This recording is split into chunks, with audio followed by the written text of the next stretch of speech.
All right, bourbon hunt day 3. Still in Myrtle Beach, South Carolina. Booked at the Comedy Cabana all weekend. Just another day on the road looking for bourbon. I started in North Myrtle Beach today. Went to Pavilion Discount Beverage at 1301 Highway 17. These guys, I love it when people put their allocated on a list and put it somewhere in the place. They've got a wonderful little list at the back of the room. It tells you everything that they have. These guys, for what you're looking for, they had all sorts of stuff today. So they had some 1792 single barrel, 46.99, 98.6 proof on that guy. You had some Elijah Craig barrel proof. That can be hard to find. It was 69.99. It was batch C 920, coming in at 132.8 proof. You also had some McKenna bottled in bond, 100 proof. Now for this area, it was pretty, it was properly priced, I should say. It was $49.99, where I've been seeing that in this area for upwards to $56 and $60. What's up, Papa Butler? The $49.99 is not bad for that in this area. You also had Knob Creek 15-year, $99.99, coming in at 100 proof. If you like it, that one is not the easiest to find. It's been coming around the Carolinas lately. It's a decent sipper. I would prefer the 120 single barrel, but that's just me. Of the interesting ones that they had the Sam Houston 14-year. It was coming in at 98 proof, $119.99. I would really want to taste that before I put $120 into it. From what I've heard from other folks, it's supposed to be extremely good, but I don't know, 120 is a lot sight unseen if I've never tasted it before. They also had the Whistle Pig, the Boss Hog, the Samurai Scientist. $529.99. Just expensive enough to give it a goofy-ass name. I guess that's how that works sometimes. I don't know. That seems like a lot of money. I'd try and name it a little something more sophisticated than that. But then again, if you're named Whistle Pig, why not call it the Samurai Scientist? You never know.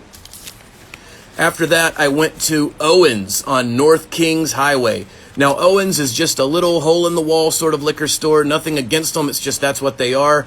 They had some stuff on the shelf. They had some Sazerac Rye for $35. They had some Baker Single Barrel for $57.99. I like the Baker Single Barrel. I think it's got a nice taste to it. The 107 proof, it's got a little more bite. I'm a fan. I like that one.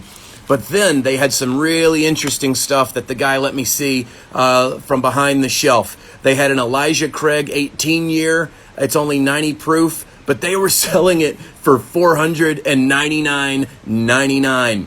That is insane, the markup on that bottle. Like, that's a bottle that should be $136 if you see it in the wild.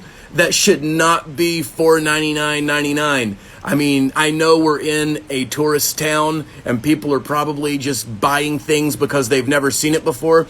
But before you ever spend $500 on a bottle, do some research and see if you can't find it anywhere else for less money than that. $500 for 18-year Elijah Craig is sort of insane. They also had some Kentucky Owl Rye 11-year. $399.99. That's also a bit much. You can find that almost everywhere right now for just over $100. But then the big boy, the thing that they had that I've never seen anywhere before, they had the Heaven Hill 27-year barrel proof. 27-year barrel proof, 94.7 proof. They wanted $5,000 for this thing. Now, it normally retails for about $1,500. $5,000 is just, I think he wants it out on the shelf showing it to people more than he actually wants to sell it. And the story behind the bottle is kind of crazy. It predates the fire at the Heaven Hill Distillery about just over 20 years ago. So this was put into the barrel prior to the fire that basically destroyed the distillery. So it was one of like 41 barrels that were produced in 1989 and 1990 that were saved from the fire. So these oak barrels have been sitting and they sat through a fire. You can only imagine what that heat has done to the taste of that bourbon. I would be interested to try it. I mean, it sounds like 27 years good Lord, it would either be sweet as syrup. It might, who knows what it would be after sitting through a fire. Those intense temperatures, you never know what that's going to do to a barrel. But that was what I found today. I'm in town one more day. I'm going to try and go to a distillery tomorrow and maybe get a taste of something right out of a barrel, doing what I can. Found some good stuff this weekend. South Carolina's been wonderful. If you get a chance and you're in Myrtle Beach, try Total Wine, try Owens, try Pavilion, try Greens. You never know what you're going to find. There's always some good stuff out there, though. All right, you guys, that's it for today. Have a good one. I'll see you tomorrow.